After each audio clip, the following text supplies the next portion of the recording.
Hello, everyone. My name is Sean Burke, and today we're going to be discussing cultural differences in international trade. This is for Professor Bruns's Principles of Procurement class.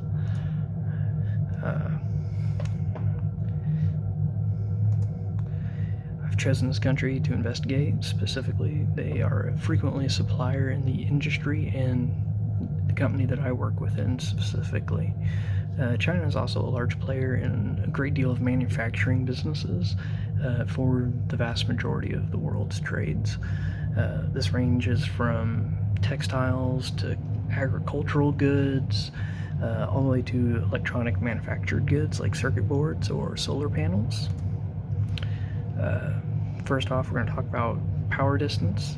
It's considered a high power distance country to do business in. Typically, what this means is you'll find that older and more politically connected a person is, they are generally higher in the business ranking as well.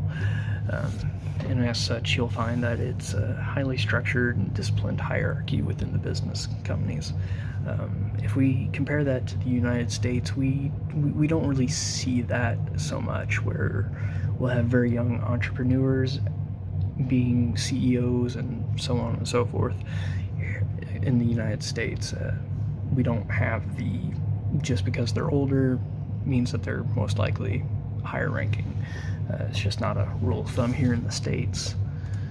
Uncertainty avoidance, as where they're not fond of uncertainty or even excess amounts of rigidity in plans.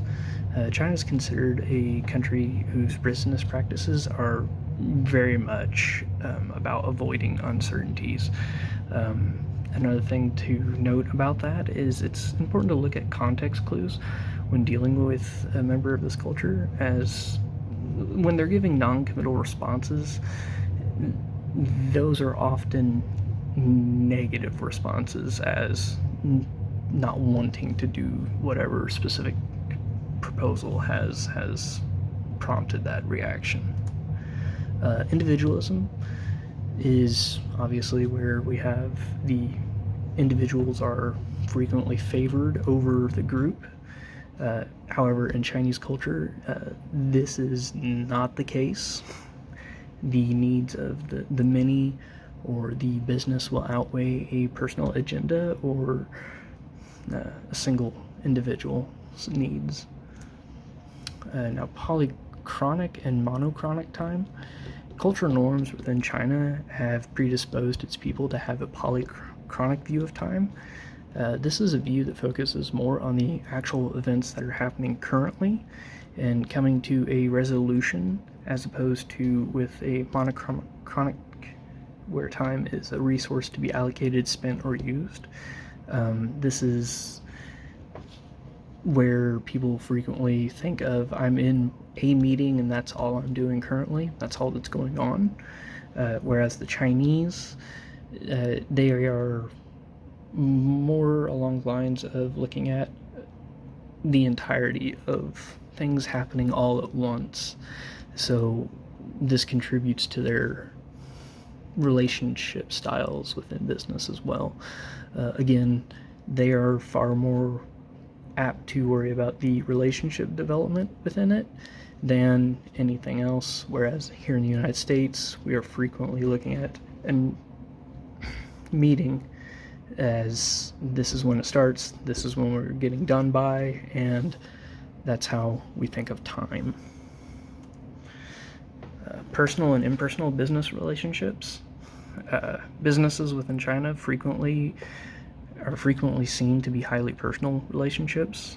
The relationship of a business in China can even be viewed as more important or just as good as a contract would be within it, within another country such as our own, the US. This can go so far as a handshake and spoken words being treated as a contract in lieu of an actual paper copy.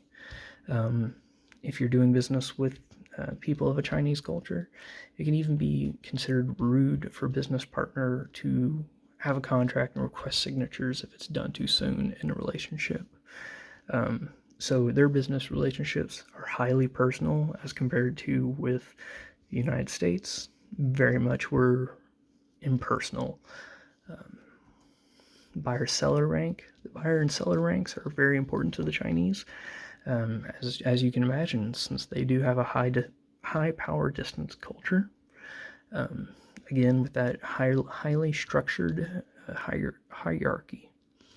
This can be reflected in that a lower rank buyer or seller may get next to nowhere with a Chinese partner. However, they may even receive the same information or offers from a higher rank person, but due to that rank, it would be considered or even received more positively.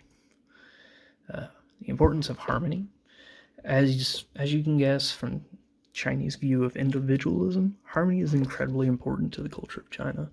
This is made manifest in a fashion where subordinates will often not ask questions or raise concerns publicly with a higher ranking member of the business.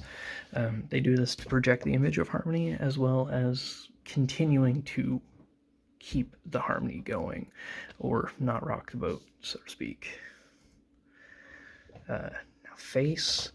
At this point, I'm sure you're going to be able to guess the importance of face within Chinese culture. It's very important to them, especially partially due to them being highly structured and a very high-powered distance culture.